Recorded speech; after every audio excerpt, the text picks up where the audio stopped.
এই যে মামা এদিকে আসেন, টাটকা ইলিশ মামা, এদিকে আসেন, এদিকে আসেন। এই যে টাটকা ইলিশ, একদম পদ্মার ইলিশ, আসেন আসেন আসেন আসেন। এই যে আপা এদিকে আসেন, এ দেখেন টাটকা ইলিশ আছে পদ্মার, আসেন 1000 টাকা কেজি, শুধুমাত্র 1000 টাকা কেজি, আসেন আসেন।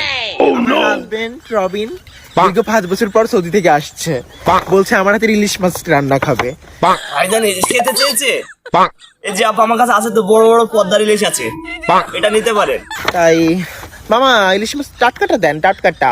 কি আপা, কি টাটকা ইলিশ, একদম টাটকা ইলিশ, লম্বাটা পদ্মার ইলিশ তো তাজা, একদম টাটকা ইলিশ। ওকে রান্না করে খাওয়াবো। ওর জন্য আজকে কিনতে আসছি ইলিশ মাছ। কত? 1000 টাকা শুধুমাত্র।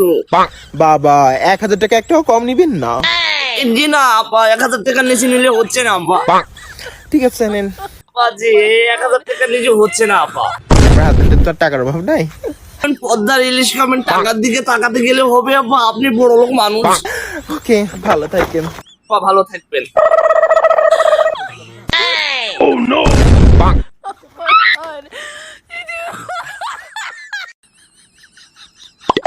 Oh no!